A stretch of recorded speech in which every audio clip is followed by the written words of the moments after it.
Last year, our DTNS panel gave their predictions on what 2025 would bring to the tech landscape. Now, we are going to check in on those in the predictions results show next Tuesday. But in preparation for that, we are replaying last year's predictions episode so that you'll be ready to hear our 2025 predictions results show on Tuesday. Enjoy. Coming up on DTNS, spoiler alert, we reveal everything that is going to happen in tech in the year 2025. This is the Daily Tech News for Tuesday, December 31st, 2024. In Los Angeles, I'm Tom Merritt. From Columbus, Ohio, I'm Robb Dunewood. From deep in the heart of Texas, I'm Justin Robert Young. And from San Diego, I'm David Spark. Or am I not supposed to say that? I'm sorry. Did I well, you said it now. Go, Roger, go. Go, Roger. Hi, and I'm Roger Chang, the show's producer. And we are here to do our 2025 predictions. Thank you all for assembling yourselves today. It's awesome to have you. It's good to be here. Yeah. As always, we are going to make our predictions. Each of us have two for what we think is going to happen in technology in 2025. And then we will check back in a year to see how we did. But this year, we have two new elements.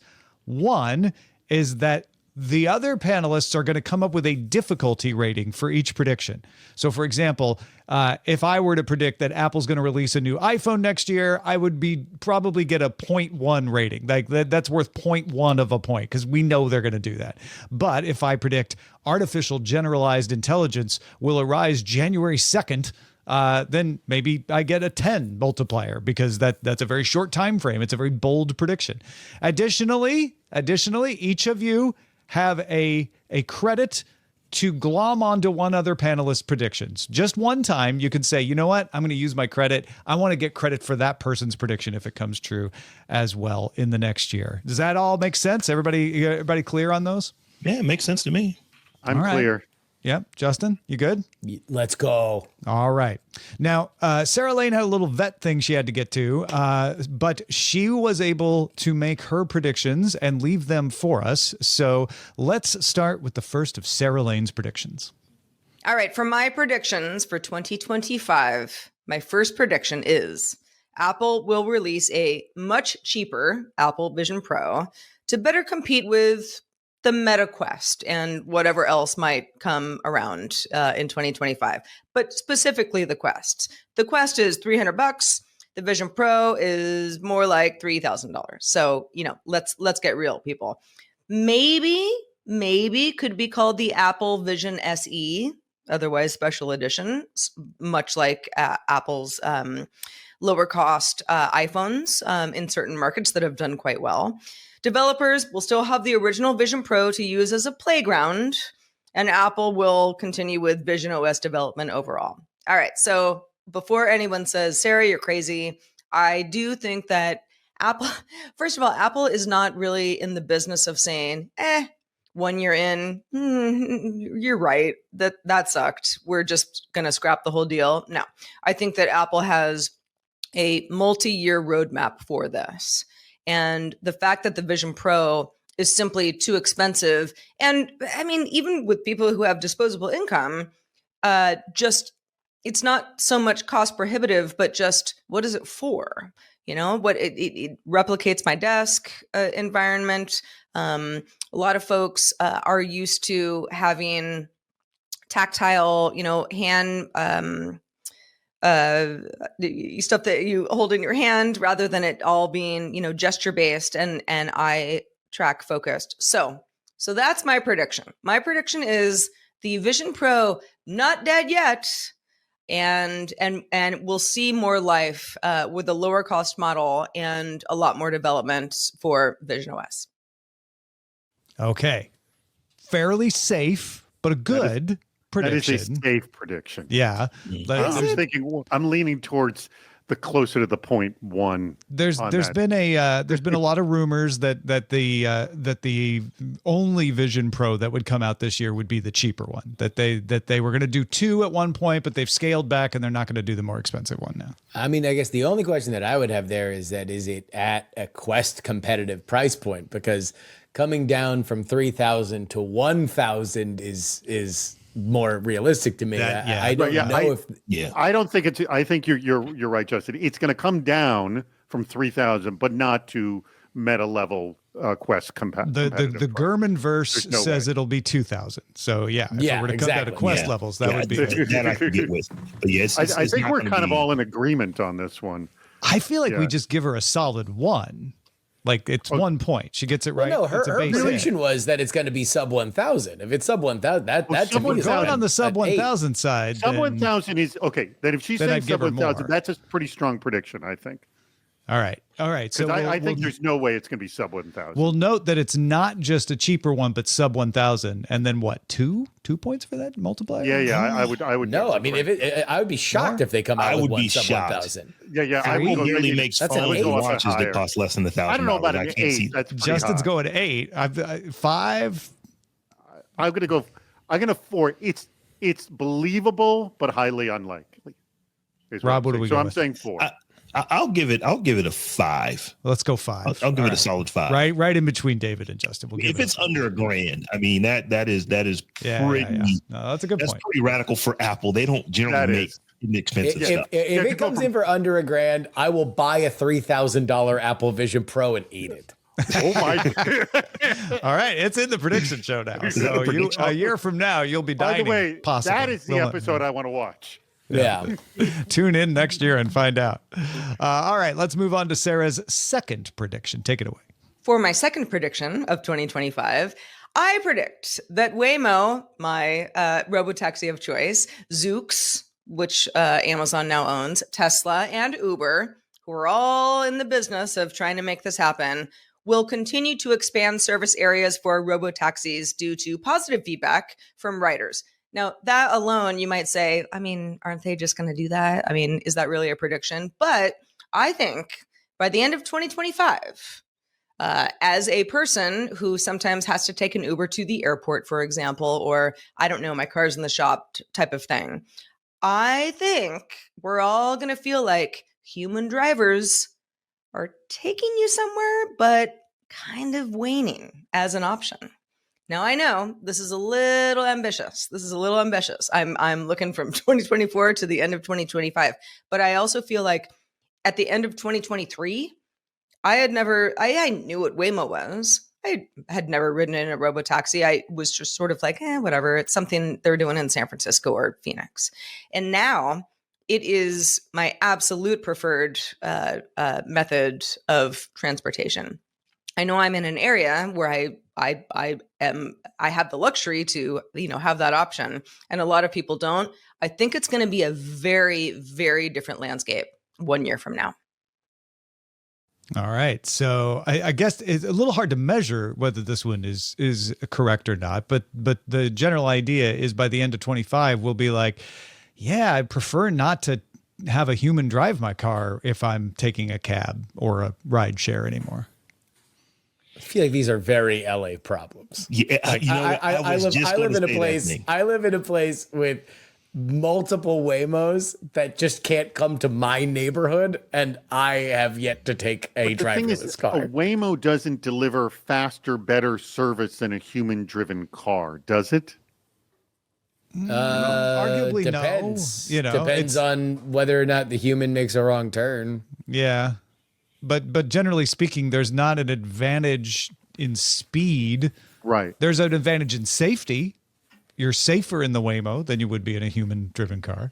Depending on how the human is operating. Yeah. Right. But overall, I'm going on that insurance study where they were like, there were 96% fewer incidents with it ensures baseline human performance. Mm-hmm.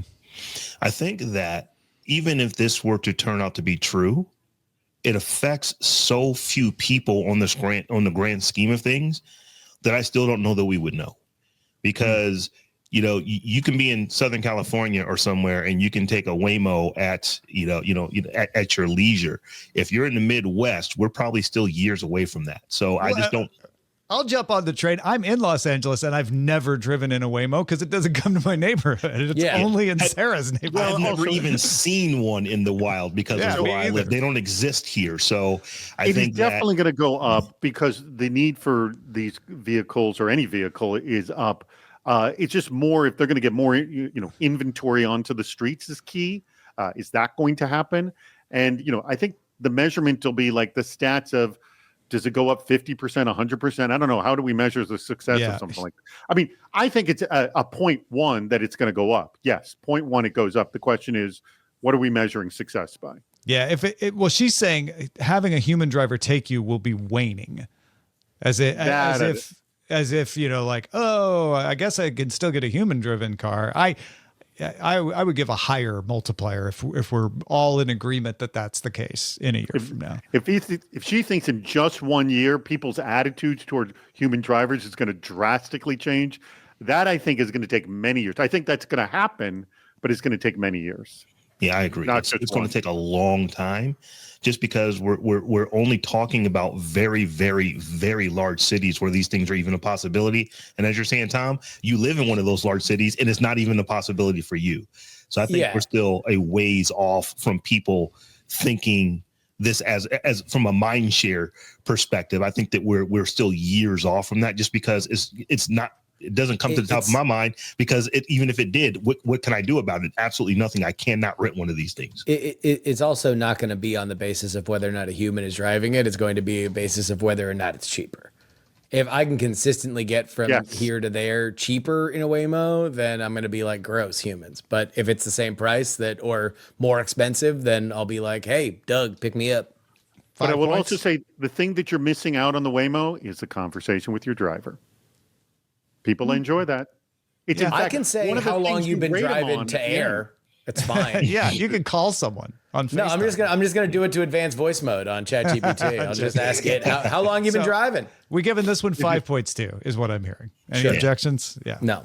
All right. 5 points for the prediction of it's going to wane. If it's right. If it's wane. Yeah, exactly. That I would agree. That's the prediction. Wayne's World.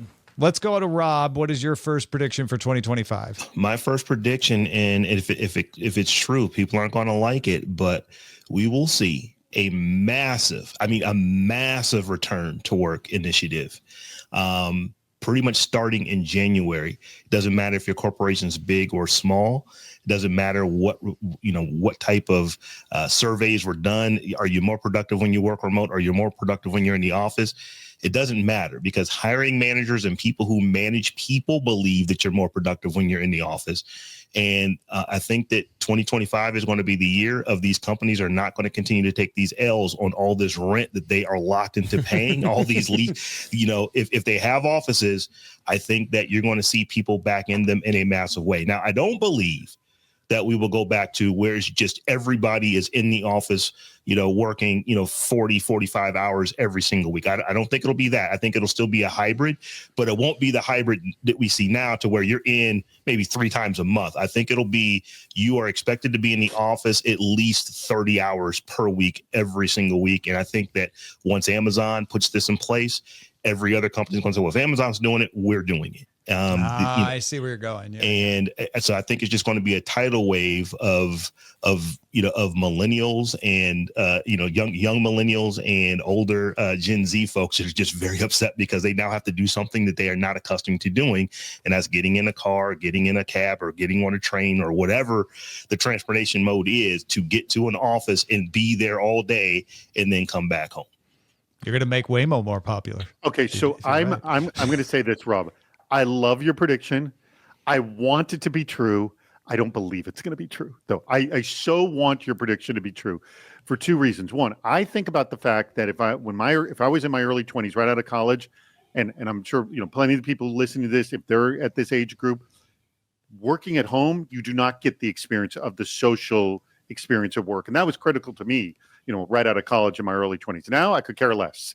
I'm all thrilled about working from home, but it stinks. It flat out stinks to be in your early 20s and working from home.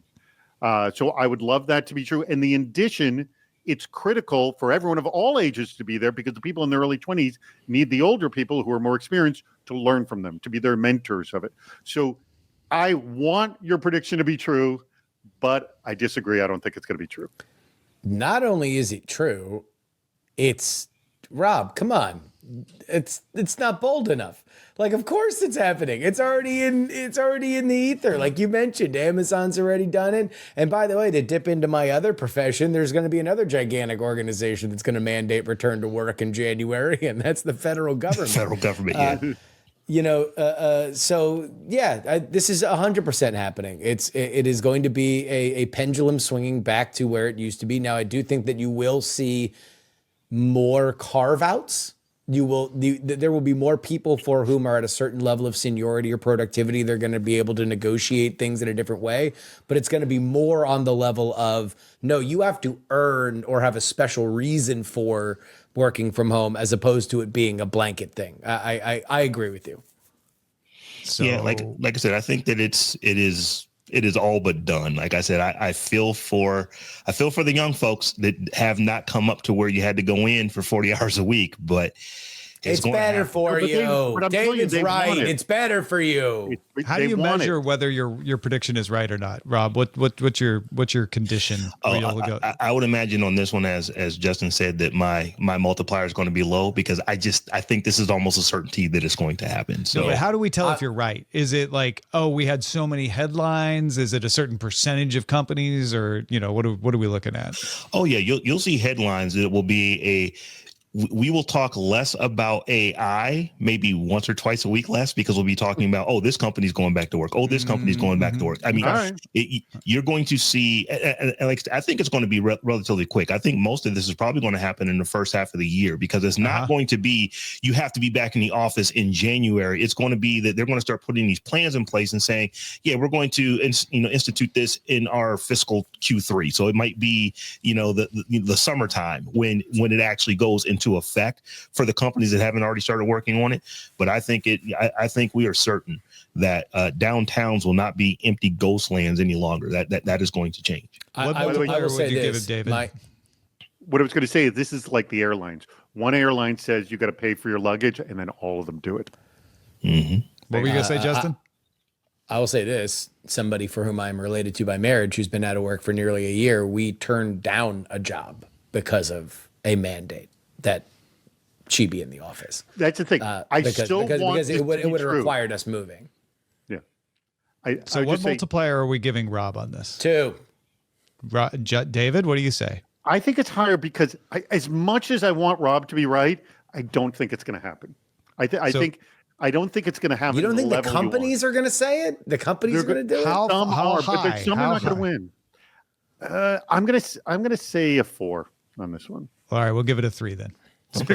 I'll take it because I thought I was going to get a lower multiplier than that. I thought this was like. I will bet against based on what Rob said that we're going to talk less about AI. Just looking at the rundown of the next 5 predictions. Not much less. I'm just saying that it's like we'll talk about this so much that just the sheer number of stories that we talk about, AI can't be everything. So we'll talk about this once or twice a week. So what's your second prediction about AI? My second prediction, and this is one that I've just come to this actually today when I sent this email over. I don't think Apple Intelligence is going to be a thing. I think it's going to flop much like the metaverse did. And my rationale for this is that when I look at what OpenAI is doing and Microsoft is doing and Google is doing, these are big companies that are all in on AI. And Apple really isn't. Apple is all in on AI for iPhone users. And I just don't know with the speed at which things are happening in the space that they can actually make a dent when they're only trying to do these carve outs just for their ecosystem as compared to when you have to compare it to what is Gemini doing? What is OpenAI doing? What is Microsoft doing? These are in Anthropic and every other company that is looking at AI to try to change the world. Apple really isn't. They're just trying to change iPhone usage. And I don't know that it's going to be good enough fast enough for it to actually be a thing. So I kind of wonder, and I kind of believe that AI on the iPhone will kind of just fade out, and you'll be using Anthropic, you'll be using ChatGPT, you'll be using other stuff, but it won't necessarily be because it's pushed by Apple. It's just this is just an app that is on your device. So this is where I think you may fail on this one, Rob. It's because Apple already has the install base, of all the users already. They can just push whatever app they damn please onto people's phones, and it's going to be front and center. So I think failure is something they can avoid. They know how much money is involved here. So even if they, quote, fail, they won't let that happen. Like, it'll still be pushed. So failure to me is like, it'll look like Siri as compared to every other assistant out there. Siri exists and every iPhone user has it, but nobody's really saying, oh, Siri is just so great. It's just awesome. That's really not a thing. I think that their version of Apple Intelligence will kind of it'll just be the next version of Siri. It's like, yeah, it's on here. Well, that's what it is, though, and that's what they've said it is. Here's the reason why it's not going to flop, as you said, like the Metaverse did. The Metaverse flopped for two reasons: equipment and utility. Number one, not everybody had a VR headset or wanted to spend a lot of time in it when they had there because the utility really wasn't there. What am I going to do? I'm going to fly around to a land where I own a fake farm next to an avatar of Snoop Dogg. Essentially, no demand. Who cares, right? Apple Intelligence is booty now. However, it is only underwhelming for a reason that Apple could fix tomorrow.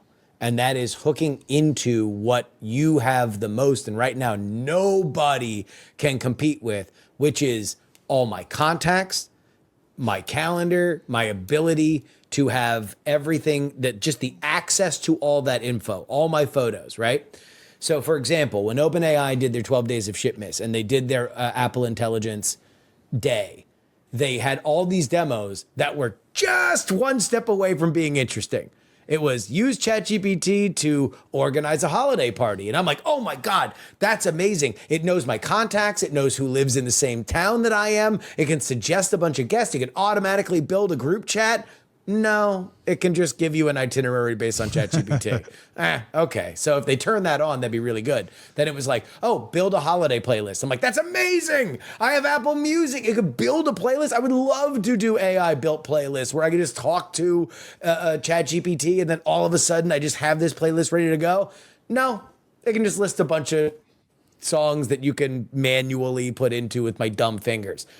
This is one Apple lever push away from being so much more valuable, not because the tech is better. You're right there. They will always be outclassed with other companies doing that, but they don't need to be the leader. They can plug anybody else's LLM into what they own the most, the install base.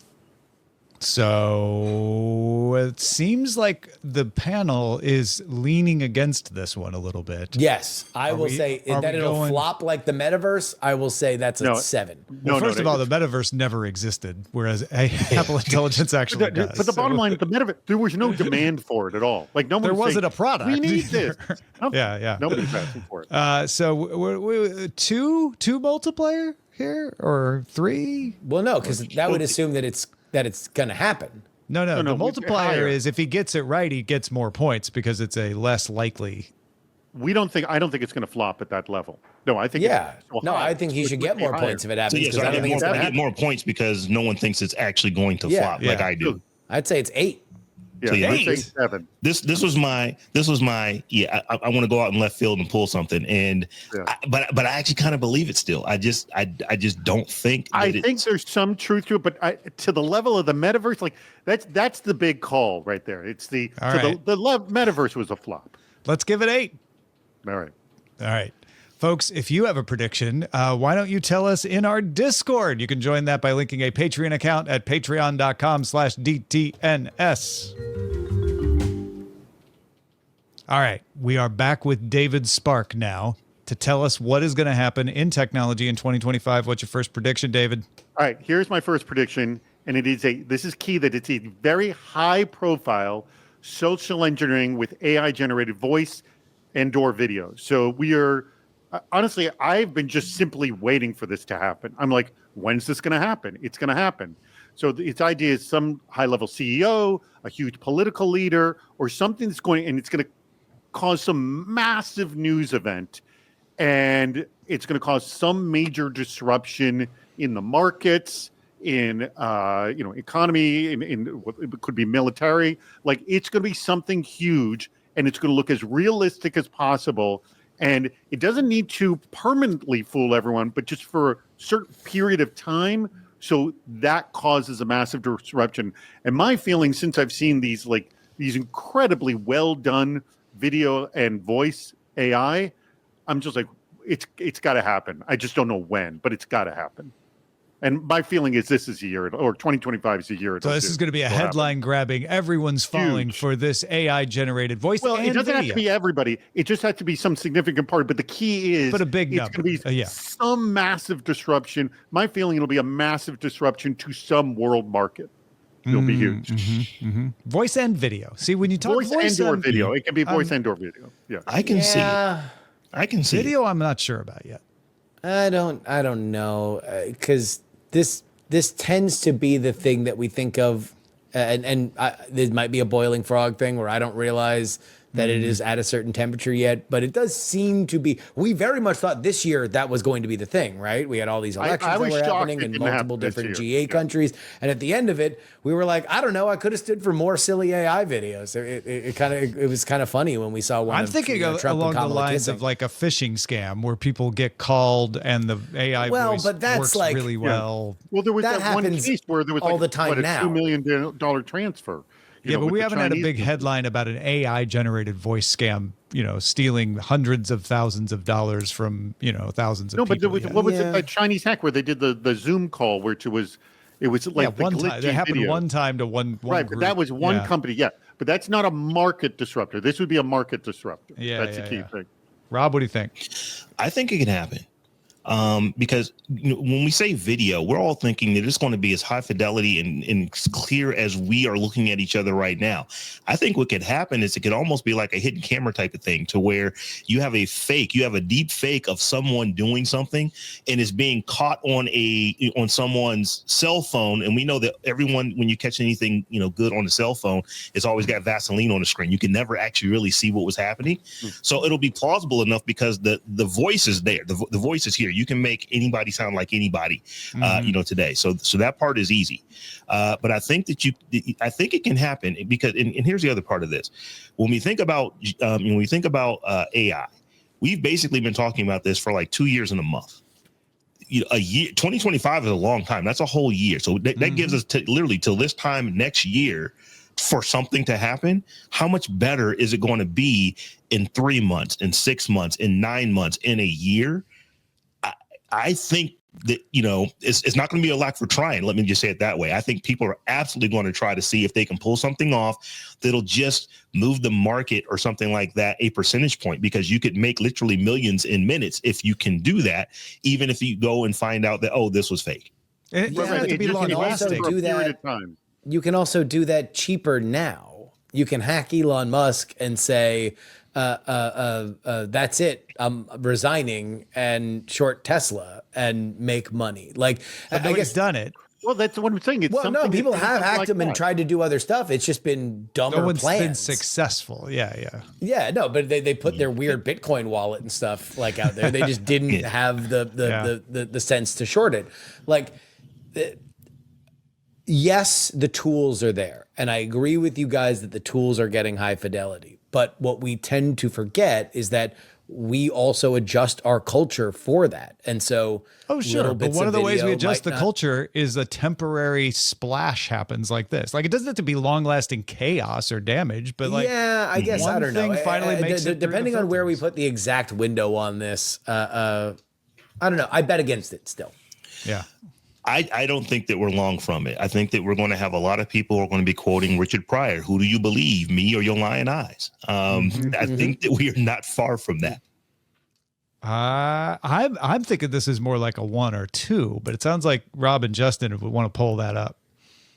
No, it's just so nebulous that I don't know exactly. Like, there's just so many ways that we could say. I'm just saying it, but the rate the essentially barometer is it's some high profile social engineering with AI generated voice and video, and it causes some kind of major disruption militarily or market disruption. No, I know. I'm just saying that you could describe a lot of things with that. What numbers no, would but you it's going to slap be on? world market, not just an individual, not like one company getting screwed, but literally market like disruption. a CrowdStrike thing, right? Where it goes on, you know, it's got massive repercussions, but eventually it gets resolved.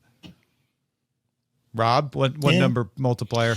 I'll give it a 3. 3. All right.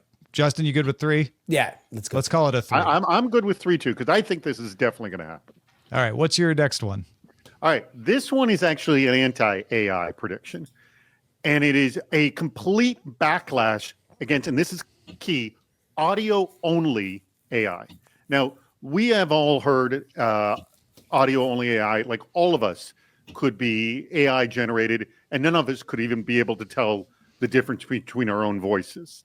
That's how damn good it is. But when the listener knows, and this is key, when the listener knows that what they're listening to is not actually human, but AI generated, outside of just novelty, there will be no success for AI only content. I really want to say, because I think it has a little bit of uncanny valley attached to it, of the people get very unnerved knowing that they're only listening to AI only content. Now, the only thing I would exclude is like an audiobook read, because it is written by a human and it's just the AI is just reading it out loud. But I don't think there will be like any successful AI podcasts at all. It will be a giant zero. Where the thing is entirely created by the algorithm. So the creative model. And the voice Other entirely. Than the prompt is human, but the output is all model. Yes.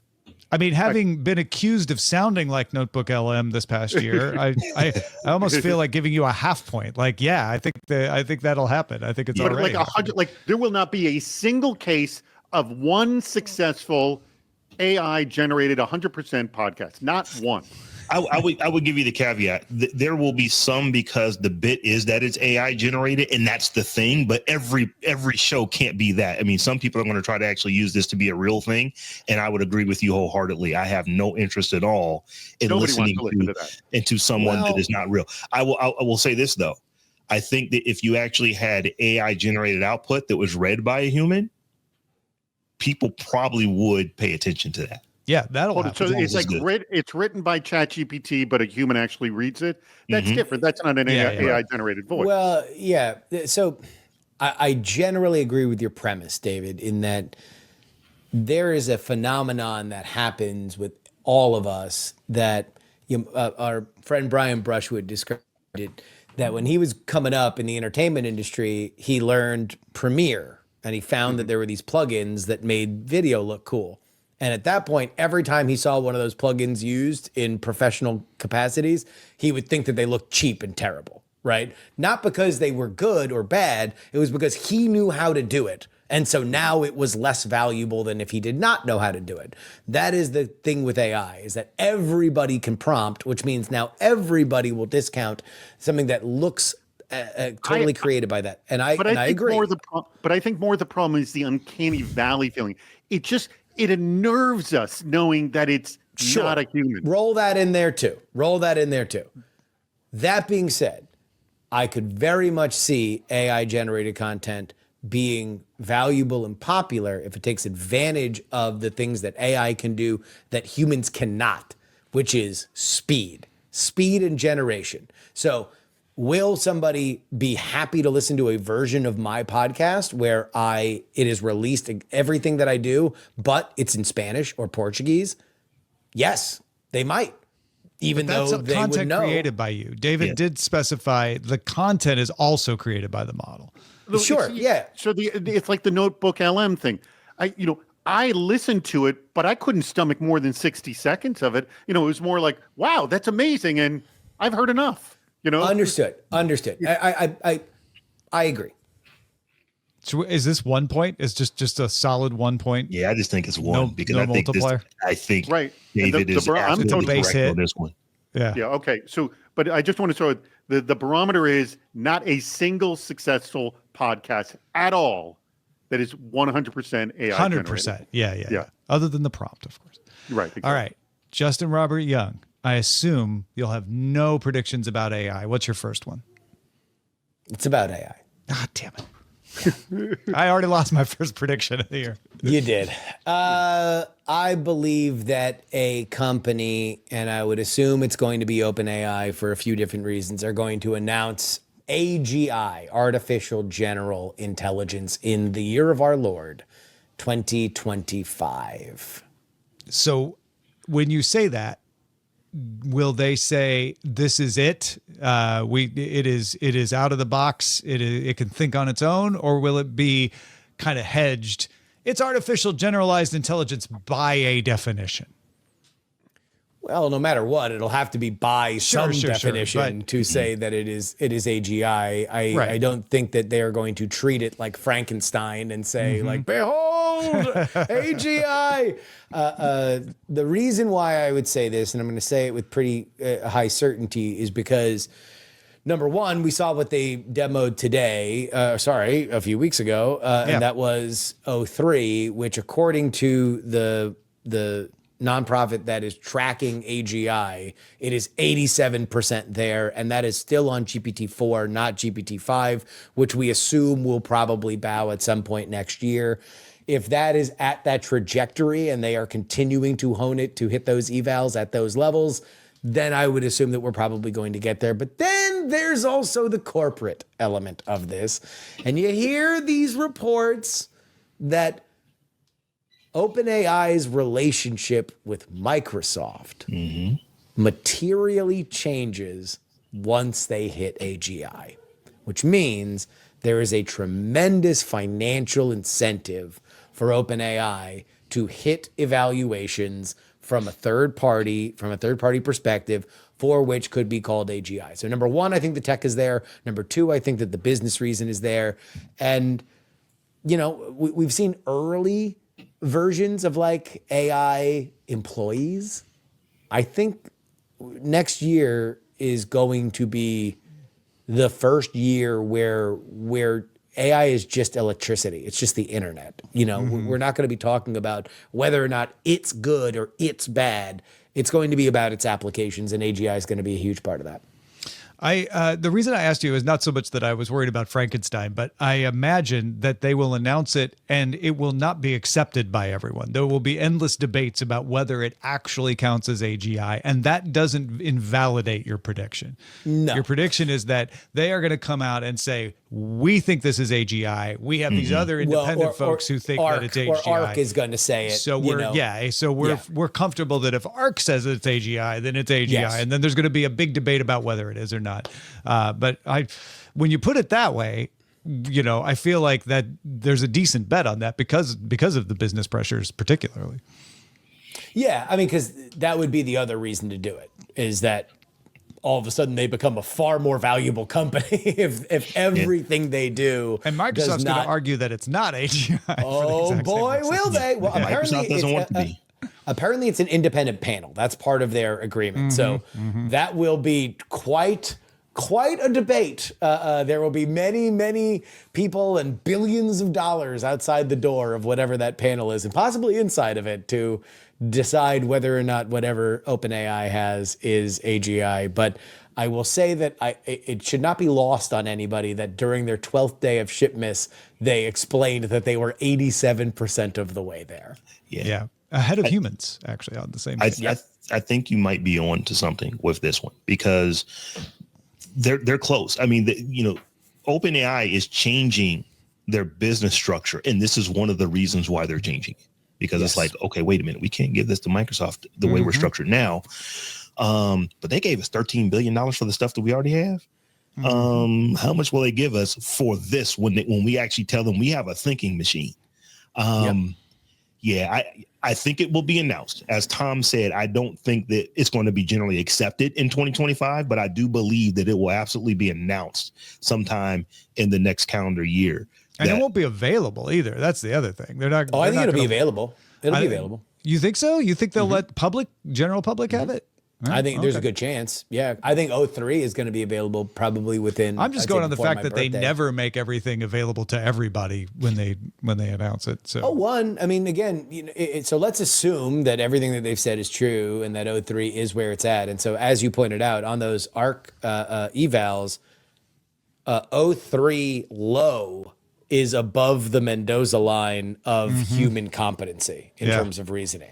So, Mendoza. like, that apparently is going to be available to at least Plus and Pro subscribers within the first few months of next year. If that's the case, and again, a lot of this is contingent on how close we are to the how low that theme is playing for GPT-5, which they have apparently been on the works on for a long time.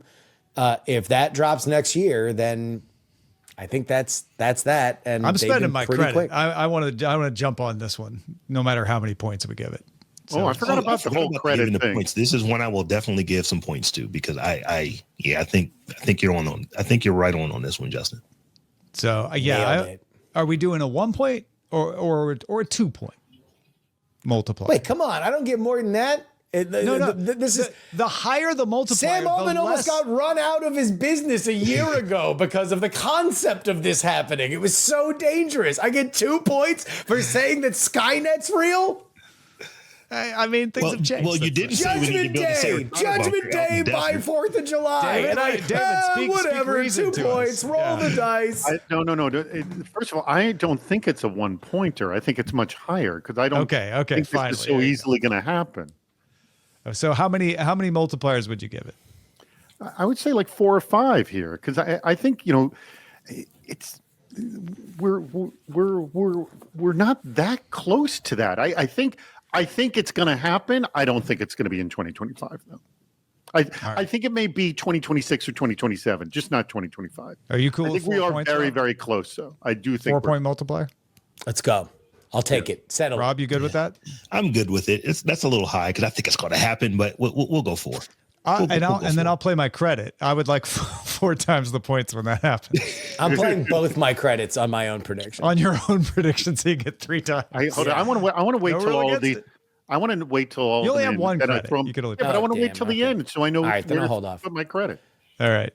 I'm not even waiting. I'm just playing mine. All right. What's your second prediction, Justin? I believe that a major cable news network will be sold and turned into an exclusive tile on a streaming service. So when you say the tile, the way like Hulu has a tile Yes. on Disney Plus. Gotcha. Yes. Okay. Yes. So the idea, but also So the idea is like MSNBC gets sold, and the Yes. only way you can listen to MSNBC is you got to have Disney Plus, Peacock or Disney Plus. Peacock, or whatever Yeah, the heck or it is. something. Yeah, or Peacock, obviously that would be the obvious. Yeah. Well, that would not be it being sold, but yeah. Unless Spinco sells it back. Spinco can sell to it back. Comcast. Mostly, Yeah. no, you want to know what? But I'll yeah, make it more yeah. specific. CNN's getting sold and it's going to be a tile on something other than HBO. Yeah. Oh, so it's because it is on HBO right now. Right now, but Zaslav, anything's for sale. Zaslav's I'm going to say this the is only thing that this gets is in an the way 8 of or that 9. is that- No, this is a total 8 or 9 because here's the thing: the cable news networks are all losing audience on Yes. normal cable. That's all they're doing. So what you're saying is, all right, we're losing audience. Mm-hmm. We're going to eventually lose them all. Let's lose them all right now. That's what I think you're saying. Or I don't Warner think Brothers there's- is just chopping itself up for parts. That's how this happens. I think it's Exactly. just as likely And- that Warner Brothers sells its whole ball of wax, including CNN, to somebody, as it is that they sell CNN separately. And live is where streaming is going. Yeah. Post Jake Paul, Mike Tyson, Monday Night Raw comes to Netflix. There's a lot of The live that is problem coming with, to streaming. with it is you're selecting news, and that's the key thing. Yep. If you were selecting sports, CNN. like NFL, CNN that's a different specifically. story. And Warner has no sports to sell. No, but the thing CNN is in the Justin's hot unique- for CNN. He's been I've, wanting look, them to carve this will off be the CNN. second year in a row I've called for them to be sold. But like, so full disclosure. But CNN is in a position where its brand matters in a way that is salvageable from where they are right now. And you could make an argument to say, I've previously said that this was an Apple acquisition because I think Apple could turn it into something that is a little bit less politically obsessed and a little bit more is like the live news story happening. Watch it via Apple News, CNN, whatever. But I think that we're at a point now where the prices are so low, the audience is so scattered. It is a distressed asset that could be turned around and made into something more than what it is right now. CNN gets sold. But hold on, you remember when CNN, what was the name of that CNN service they tried, which was that CNN Plus type thing? Wasn't that what it was called? Yes. Yeah, the one it was on CNN Plus, and it did not survive the new ownership. I think I don't think because news is such a heavy commodity. It's different than when you talk about wrestling or you talk about the Jake Paul fight, where it's so not a commodity. And the thing is, it's very easy to jump to another news service. Yes, it may be a different political bent, but I would say that's like an 8 or a 9. Nah, that is high. The thing that gets in my way is that I think somebody was going to buy a bunch of Warner Brothers Discovery at once, including CNN. They're not going to buy just CNN. That would still count, though. Are we going to let him? As long as we can set the rule now. If it gets sold with Cartoon Network, I don't win. Okay. Then I call it a 1. Yeah, because Warner Brothers Discovery definitely gets. No. I'm also saying you can add to it. I am also saying that it becomes a streaming exclusive tile. That's what makes it a little bit. I think more. whoever gets it makes it a tile. So yeah, let's. I'm surprised you're. David's calling it an 8. I'm probably calling it a 2. Way higher because news is 8 higher than 8. Wow. I say it's a commodity and people could jump to something else, no problem. They're not, though. They're jumping away from news altogether. So Warner Brothers Discovery has just been waiting for someone to buy it. They just divided themselves into the parts that make money and the parts that don't. So it's easier. CNN's in the bucket. CNN's in the buy one get one bucket. Yeah. So I think it's clear that it's gonna be sold in some manner or other. Rob, David's on the high end. I'm on the low end. I'm on the low end because I think that although I can't say it's going to happen exactly like Justin is saying it's going to happen, we know something's going to happen and it will be available on a tile. I just see those things happening. Maybe not exclusively on a tile, but it will be available on a tile. So I can see it happening to other properties, just not news.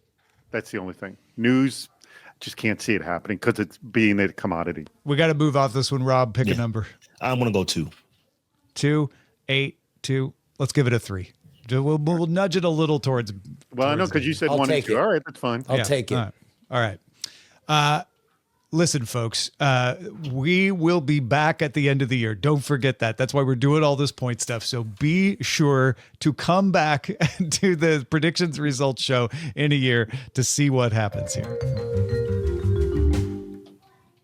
All right. I'm the last one to go. At number 1, my prediction, agentic AI will be something we are all using. Agentic AI is the idea that you have a smaller slice. It's not the big chat bot. It's not the huge model that does everything. Those will still be around. They'll still be useful. But agentics are made specifically for you to do a thing. Most likely, we will be using it for some kind of work thing. Like processing spreadsheets or doing reports on metrics or anything that you look at and you're like, I have to do this, but I don't want to do it. Agentic can do ordering. And I think it will be something that it becomes common by the end of the year, that everybody's talking about what their favorite agents are. Maybe we'll have a different name for them by the end of next year. I don't know about that. But I think we will have commodity usage of agentic AI by the end of the year. I'm giving this a 1. This is obvious. It's already happening. 0.1. It's a 0.1. Rob, 0.1. like, yeah. See, we're all inside the bubble because we know this is going to happen. But it will rain it's happening already. in 2025 Yeah, somewhere on Earth. I mean, Justin? we're like a software update of the current ChatGPT app from it happening right now. But most people don't use it. Most people don't even know it exists. I'm saying like the vast majority of people that do this. Don't worry. Like, this will be a common. So give me a threshold. Give me a threshold. This will be iPhone level common. Give me a threshold. Yeah. Well, What's the measurement? What's What the is- install all right. base of the iPhone? A thing. That many okay. hundreds of millions of people will be using agents. I think it's so possible that this is going to be a true thing that happens, that people will be doing it and not even know that it's agentic AI. It's just, this is how this app works. And that's why I said there might be a different name for it. But it'll be like apps. Everybody uses apps now. For a while, it was like, ooh, you have an iPhone. I hear that has apps. Now everybody's got it. No, because it'll just be like, I'm talking to Gmail. Because Gmail now, it's not push the talking to notifications. though. It's the like I have a thing that goes and does my job for me, and I don't have to talk to it. That's the agent part. Yes, right? exactly. No, but that's my point. Is that it's agentic AI that will happen the fastest is on a root So level you're 4. saying do my job for me. So like, what percentage of my job is it actually doing? I think this Not- is not- the not- No, problem. again. It's like, look, the reason why I said talk to Gmail is because part of your day, your job is reading email, right?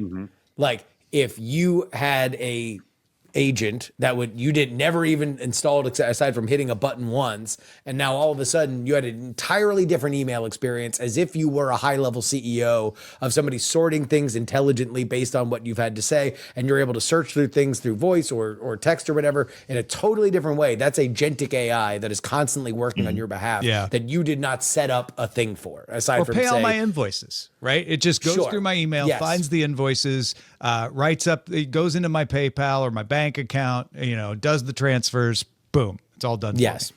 By the way, And I that's the trust kind it. of stuff that you're going to need Apple Intelligence for, because there's only a few gatekeepers that we trust all that information Yeah. with. Yeah, and I think there will be things that'll even be even simpler than that. Like right now, I talk into a microphone darn near 6 to 8 hours a day, and it's automatically transcribed, put into a folder where I can go and look at the exact text of what I said into this microphone. It's not a stretch to say that an agent will then grab that text and then, it can then, take it and it'll analyze it and it'll determine that, here's how we actually make this thing that you We already said on have the the podcast tool. into a newsletter article, that it automatically just turns it into one, formats it, it's ready for me to ship out, and all I have to do is send. And literally I did nothing. Well, you won't even other have to than talking send. You a could just microphone. have the agent send it for you. I'm a control freak, so I want to Well, actually then you'll see have what it says approval, first. right? But you Well, won't have to Rob, we go already- and paste it in and Right. press But send. we already have a Right. portion of what you're describing. We just started using this AI tool for Zoom called Fathom, which creates a to-do list for our team. We have a team meeting in the morning. And it's pretty darn good to-do list. So it's not that much a leap from taking that to-do list and then creating, connecting it to actual actions. The question is, how far can that go in the next year? I don't know, but we're a good percentage of the way there already. So Yeah, I will as I said- accept 1 point for this, but are you going to make me take less? No, one's One, fine. I think, is I would just want a firmer threshold than 100 million agents. people are in daily doing use. something with an agent that Yeah. now we need to define what is agentic. I don't know. Yeah. I want to be the an fun. agent. All right. Agents My is second one is 100%. even more amorphous.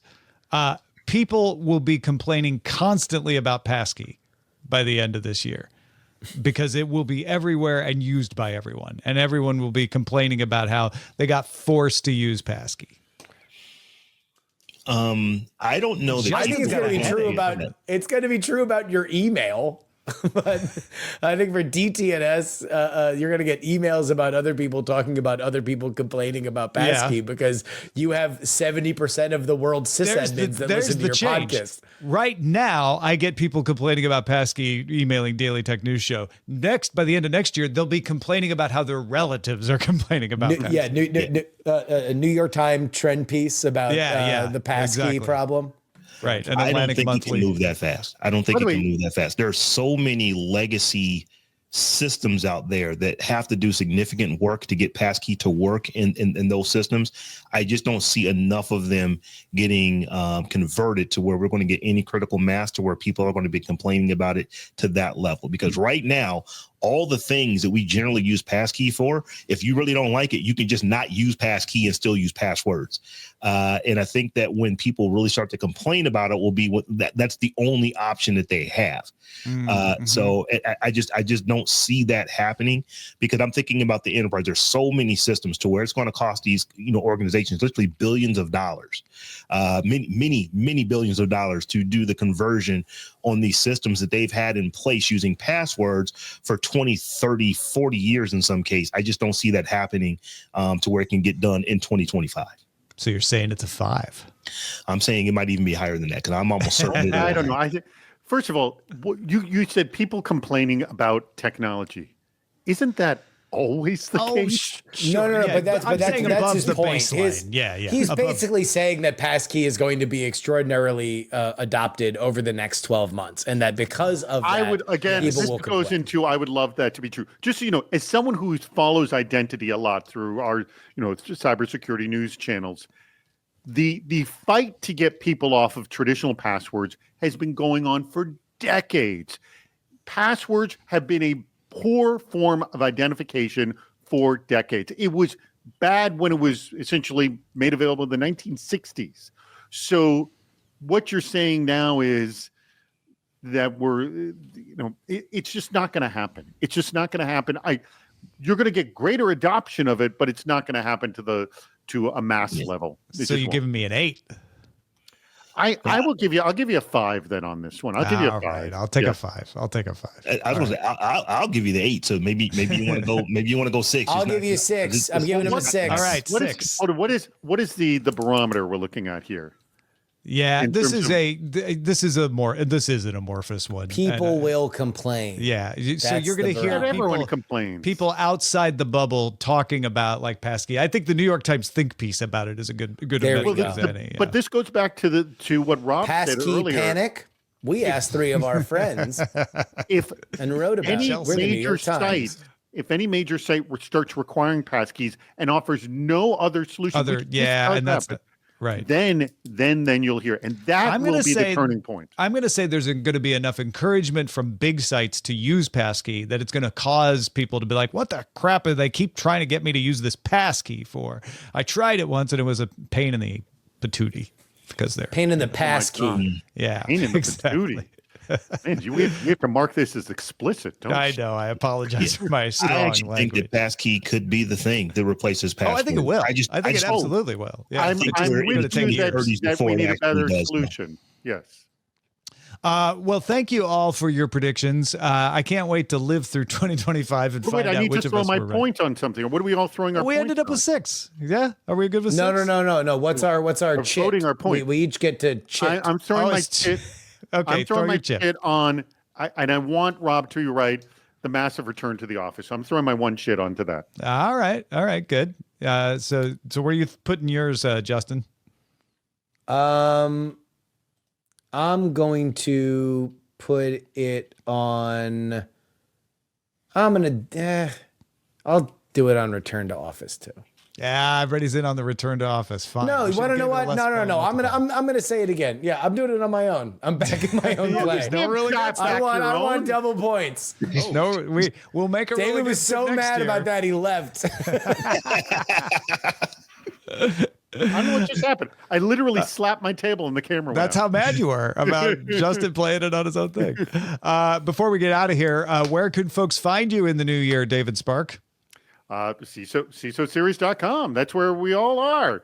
And I want to make a big exciting announcement. In 2025, Sarah Lane is joining the CISO Series team as well. She'll be a reporter for our show, Cybersecurity Headlines, which is modeled after your headline show. So if you like headlines, tech headlines, but you like them more security related, and you also like Sarah Lane, well, you'll get to hear her and many other wonderful reporters on CISO Series. Everybody wins. Go check it out, CISOseries.com. Justin Robert Young, what about you? Well, we talked a lot about AI, and I have a brand new AI podcast with Andrew Main, the original prompt engineer for OpenAI. It's called The Attention Mechanism. It's available wherever you get podcasts, and we got a lot to talk about. And if half these predictions come true, it's going to be a hell of a ride. Robb Dunewood, my friend, we'll be getting more of you on not only DTNS Live Thursdays and Fridays, but also on the DTNS briefing that is launching as well. Where else can people find you? Daily Tech Headlines. I do that 3 days a week, every week as well, And right Daily here. Tech So Headlines, we've got that. But yeah, my baby is the Tech John that was launched right here in Experiment Week 3 years ago. So if anyone is interested in what's going on in the week's tech news, but you're going to get it from folks who look like me and sound like me, you want to head over to thetechjohn.com. That's the techjawn.com. Patrons, that is it for DTNS 2024. Thank you all so much for supporting us. We could not do this show, literally could not do this show without your help. You are what powers it. So thank you for being here once again as we head into yet another year of Daily Tech News Show. This is our last show for the holiday break. We return to live shows Thursday, January 2nd, 2025 with Justin Robert Young. Oh my gosh, he's coming right back. I hope he has a good new year. I hope you do too. We'll get all the details at dailytechnewsshow.com/live. See you next year. Pretty bold claims, am I right? Only way to tell who got it right and who got it wrong is to tune in next week on Tuesday and watch our lineup of holiday episodes starting Monday with our Best of 2025 show. Talk to you then. The DTNS family of podcasts, helping each other understand. Diamond Club hopes you have enjoyed this program.